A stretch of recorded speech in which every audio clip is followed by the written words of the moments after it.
c'est à vous, Justine. On voit votre écran. Super.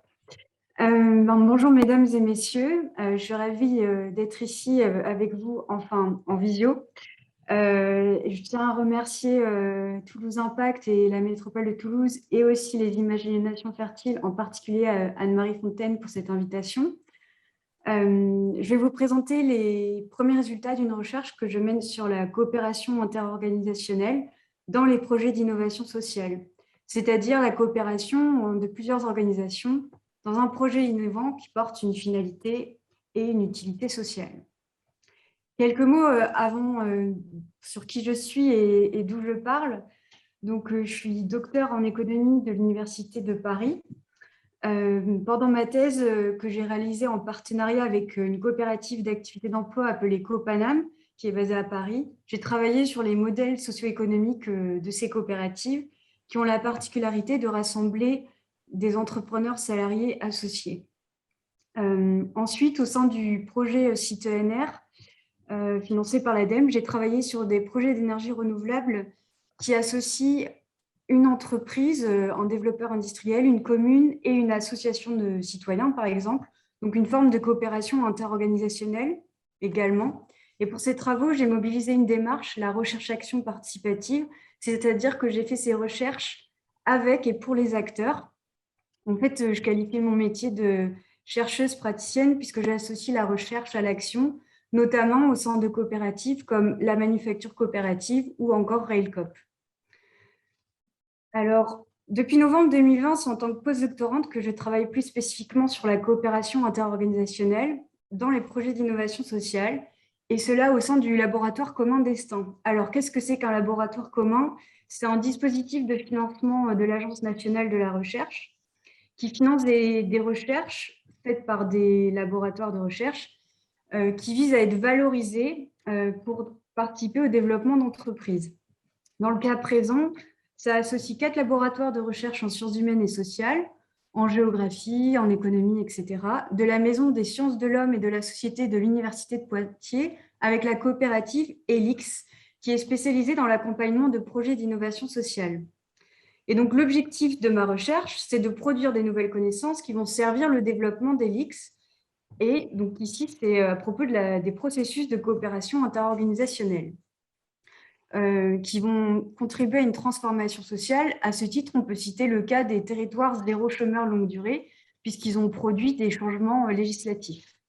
Il faut savoir que le LabCom Destin, c'est le premier laboratoire commun dédié à l'innovation sociale parmi la dizaine de LabCom qui existent en France en sciences humaines et sociales, parce qu'une majorité sont en sciences physiques, en chimie.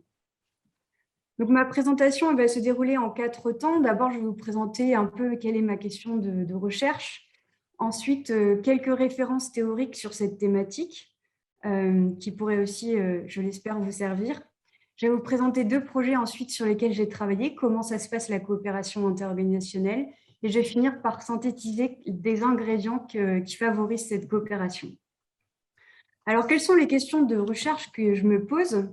D'abord, l'idée que j'explore, c'est que la coopération entre plusieurs organisations, c'est une ressource qui favorise leur capacité à mettre en œuvre une innovation sociale, donc au niveau d'une organisation, qui va pouvoir aller vers la transformation de lois, une nouvelle réglementation, donc par exemple la création du statut SIC en 2001. Ma problématique, c'est de comprendre dans quelle mesure la coopération entre plusieurs organisations représente un levier pour qu'une innovation sociale change d'échelle. Donc, ce que je viens de dire du niveau organisationnel au niveau institutionnel. Donc, comment ça se passe concrètement? Et la sous-question, c'est quels sont les supports, les outils, les mécanismes qui vont pouvoir instiller un processus de coopération qui va soutenir durablement un projet d'innovation sociale. Par exemple, est-ce que la gestion par consentement, c'est un outil pertinent? La logique de mon raisonnement, c'est-à-dire comment j'ai réfléchi à la question, c'est que pour comprendre comment se font les changements institutionnels, comme par exemple une nouvelle loi votée, je me suis appuyée sur des travaux qui montrent que le mouvement de transformation est ascendant, ou alors bottom-up. C'est-à-dire que le changement de règles, il s'opère par le bas, à partir des pratiques des organisations, des acteurs qui vont mettre en œuvre des idées dans une perspective d'utilité sociale, pour ensuite modifier les institutions. Et donc, le changement, il est aussi mis en œuvre volontairement et conscientisé par des acteurs qui vont orienter leurs projets stratégiques communs dans cette perspective de transformation sociale. Et donc, moi, comment je raisonne, c'est que le processus de coopération interorganisationnelle permet de créer des écosystèmes d'innovation sociale qui sont à même d'expérimenter et d'instiller des changements institutionnels dans une perspective de transformation sociale. Donc, j'ai étudié, donc là, la présentation, elle va se concentrer sur la coopération interorganisationnelle. Donc, j'ai étudié 2 projets pendant 1 an sous forme d'une enquête qualitative, mais plus que ça, puisque j'ai participé à des réunions d'accompagnement de ces projets par différentes structures. J'ai rencontré les acteurs de façon informelle, j'ai analysé leurs documentations, les chartes, etc. Et j'ai réalisé une quinzaine d'entretiens semi-directifs.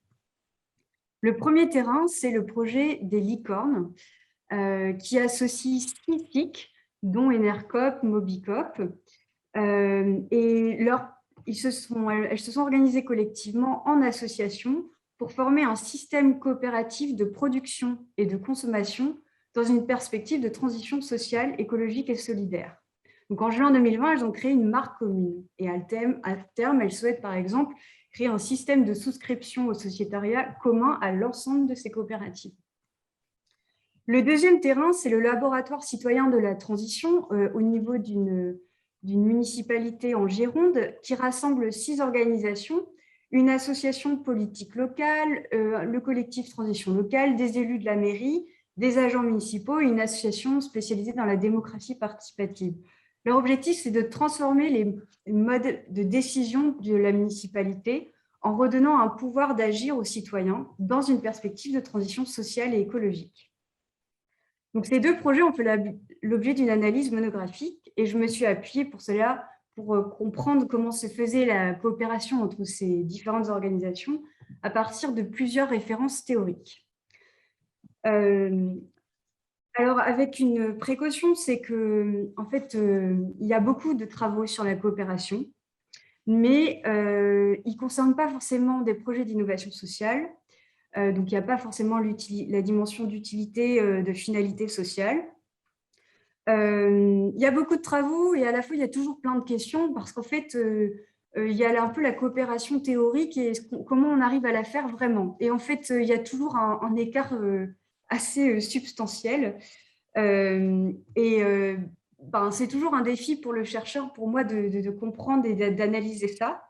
Et donc, ces références théoriques, je me suis beaucoup appuyée sur des acteurs qui ont eux-mêmes expérimenté la coopération.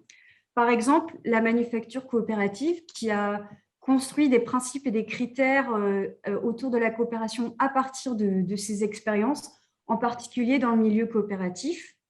Desroches est un théoricien acteur intéressant parce qu'il a beaucoup passé de temps pour comprendre comment fonctionnait le monde de la coopération, en particulier les coopératives, et il propose une manière de comprendre la communication, comment la communication entre plusieurs organisations peut se faire.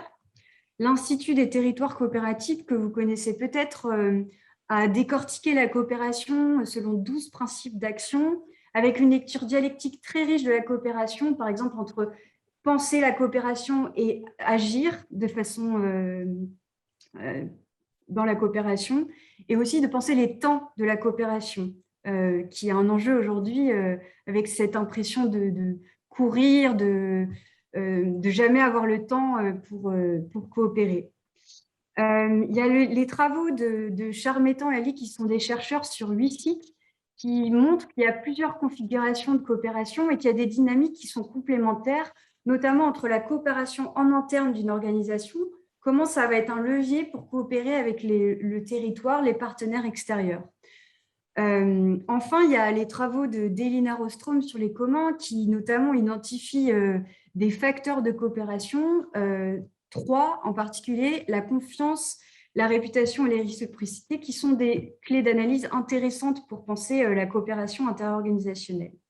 Et donc, moi, pour l'analyser, je me suis appuyée sur ces éléments. J'ai analysé notamment ces 2 terrains Et le troisième élément, c'est que j'ai posé des questions pour comprendre comment des structures comme Elix ou la manufacture coopérative, elles accompagnaient des projets de coopération interorganisationnelle. Et donc, j'aboutis à un des premiers résultats, et notamment que la coopération interorganisationnelle, c'est un synonyme, peut-être l'intercoopération.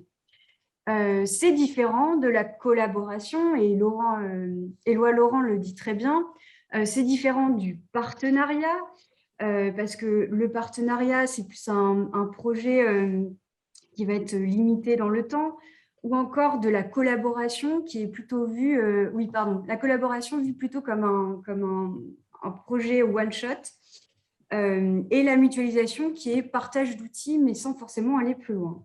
Et donc, j'ai abouti à cette définition. Donc, c'est la coopération interorganisationnelle, c'est un processus créatif qui associe plusieurs acteurs complémentaires qui souhaitent agir et s'engager collectivement pour répondre à une finalité, à un objet social, qui vont formuler un projet politique stratégique commun, qui va être stratégique pour leur organisation. Ça va impliquer des actions conjointes, de faire des choses ensemble, de penser comment on va échanger, qui va apporter quoi, comment on va construire les liens de façon réciproque, et que ces échanges, ces productions communes soient durables et équilibrées. Et enfin, un des derniers éléments, c'est que ça aboutit à la production de nouvelles connaissances. Donc, dans l'idée de coopération interorganisationnelle, il y a notamment l'idée que chacun y trouve son compte, et c'est un élément important. Alors moi, du côté des licornes, pour comprendre comment ça s'est passé cette coopération, j'ai d'abord commencé par comprendre qui sont ces acteurs et quelles sont leurs relations, et ensuite d'analyser un peu avec une dimension chronologique et thématique le processus de coopération. Donc voici une partie de mes résultats. Donc, tout d'abord, sur le plan de l'engagement de chacune des coopératives dans ce collectif, on remarque qu'il est régulier, mais qu'il est inégal dans le temps que chacun peut apporter au collectif. Le deuxième élément que j'ai observé, c'est sur les attentes et les besoins qui sont plutôt bien clarifiés et qui se rejoignent.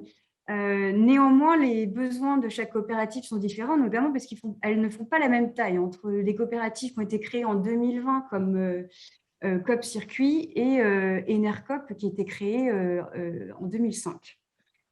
On remarque qu'il y a tout un ensemble d'outils de coopération qui sont mis en œuvre et que c'est assez facile parce qu'il y a une culture organisationnelle qui est assez proche. Notamment, ils utilisent quasiment tous des outils d'intelligence collective, ils connaissent la gestion de décisions par consentement, donc ça facilite le processus. Il y a différents lieux de décision, de construction qui ont été mis en œuvre, un copilet hebdomadaire, des réunions avec tous les dirigeants des SIC tous les 2 mois, donc avec ceux qui peuvent prendre des décisions. Et il y a aussi des groupes de travail thématiques. Donc ça s'est mis en place progressivement, bien sûr. Tout n'a pas été… c'est au fil de la coopération que ça est devenu un besoin. J'ai remarqué que la communication n'était pas toujours fluide, et notamment parce que moi, dans les entretiens, je n'ai pas toujours eu les mêmes informations. Sur la formalisation de la coopération, donc ils ont créé une association, ce qui a été une question, et on remarque qu'il y a beaucoup d'informels, et donc aujourd'hui, il y a un besoin de formaliser la gouvernance parce que le projet avance. La difficulté, c'est de trouver des ressources pour financer ce projet, notamment parce qu'il n'y a pas des dispositifs de financement qui sont adaptés pour financer ce type de projet qui est un rassemblement de SIC. Et donc ça, je l'ai déjà dit, oui, peut-être insister sur la confiance importante qui vit entre ces coopératives. Sur le laboratoire citoyen, donc de même, j'ai commencé à identifier, cartographier les acteurs, puis étudier comment s'est fait la coopération. Ce que j'ai oublié de dire aussi, c'est que les licornes sont accompagnés par le LabCom, parce qu'ils ont remporté l'appel à commun du LabCom. Et le laboratoire citoyen est accompagné par l'agenda 21 du département de la Gironde et Elix dans le cadre des Labos Mobile Plus. Et donc, ces deux soutiens sont très importants pour ces collectifs, pour cette coopération, pour mettre en mouvement cette coopération. Alors, le laboratoire citoyen s'est engagé, notamment par la signature du pacte pour la transition entre la mairie et les associations qui vont le suivre. En termes d'activité, l'objectif de ce labo, c'est de garantir et contribuer à la participation citoyenne aux décisions de la municipalité, donc de soutenir un peu les démarches de la municipalité, de vérifier qu'elle met vraiment en œuvre ce pourquoi elle a été élue. Donc, ça passe par l'élaboration d'indicateurs avec les citoyens pour aider les élus à orienter leur feuille de route. Donc, ils ont une culture très importante d'outils de démocratie participative et d'intelligence collective, enfin, plus les associations que les élus. Mais j'ai été impressionnée par la qualité de la coopération dans ce collectif. Les modes de décision sont très clairs, les postures aussi. Il y a une forte confiance et une interconnaissance. Il y a des réunions régulières, il y a de la transparence dans les attentes et les besoins des différentes organisations. Mais c'est chronophage. C'est-à-dire qu'ils prennent le temps de la coopération, mais du coup, toutes les personnes à titre individuel ont du mal parfois à suivre. La coopération a été formalisée à l'aide des Labos Mobile Plus dans une charte qui détaille les engagements, l'organisation et le calendrier de l'action. Ce qui gêne l'avancée de leur coopération, c'est la temporalité de la participation citoyenne et des institutions publiques. Alors, le Covid a été hyper dur pour ce projet parce qu'ils n'ont pas pu mettre en œuvre des temps de participation citoyenne.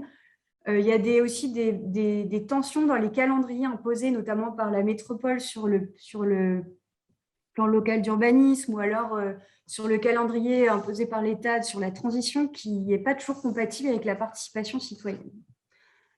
Donc, ces travaux m'ont permis d'aboutir à essayer d'identifier des ingrédients de la coopération interorganisationnelle que je vais ici vous présenter. Alors, il y a d'abord de penser et définir collectivement le projet, sa finalité et d'avoir une stratégie commune. Et donc ça doit vraiment impliquer tous les acteurs.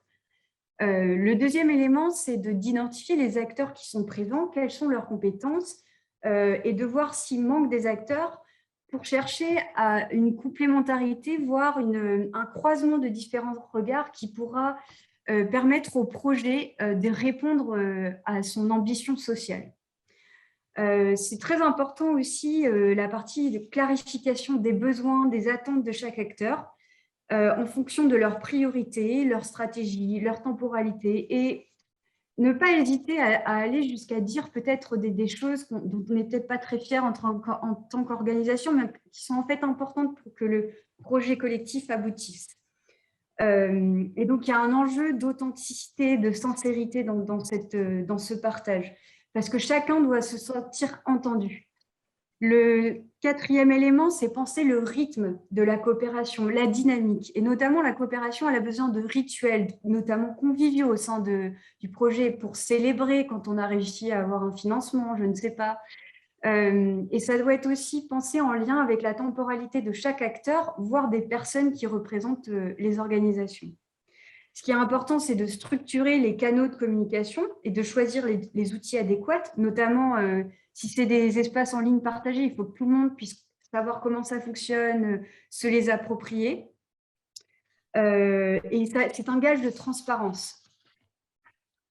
Un autre ingrédient, c'est de commencer à faire ensemble, donc de mettre des actions en œuvre. C'est bien de penser grand, mais il faut aussi commencer petit dans les actions à mener. Parce que c'est en commençant à travailler ensemble aussi que la coopération, on apprend à coopérer ensemble. Et la coopération est souvent un apprentissage. Donc, est-ce qu'on commence par travailler en groupe, en cercle? Il y a ensuite l'enjeu de la gouvernance, donc penser le processus de décision, de que chacun trouve sa place et sache comment il peut participer au projet. Il y a un enjeu autour des modes de valorisation des activités du projet, que ce soit matériel, immatériel, le temps du bénévolat, la valorisation marchande, dans l'idée que ce soit une coopération gagnant-gagnant. Pour rendre possible ce projet et avec cette ambition de transformation sociale, il est intéressant d'identifier les freins et les leviers institutionnels, et cela à plusieurs temporalités, court, moyen et long terme. La coopération interorganisationnelle, où il y a un projet qui se construit, elle invite aussi à construire une histoire, un récit. C'est quoi notre histoire? Pourquoi on s'est rassemblés? Et ça, c'est important, notamment en termes d'identité, mais aussi pour transmettre et intégrer éventuellement de nouveaux acteurs. Enfin, il y a un élément important, c'est de réinterroger le projet et de revoir aussi ces différentes dimensions ces différents ingrédients que je viens d'exposer, en fonction des évolutions du projet. Ne pas les considérer comme acquis. En fait, ils doivent aussi évoluer. Donc, cette recherche, elle considère l'idée que des projets d'innovation sociale qui visent une transformation sociale, donc peut-être une nouvelle loi, ça commence par le travail notamment entre les acteurs, et donc que la coopération entre plusieurs organisations va rendre possible ces transformations.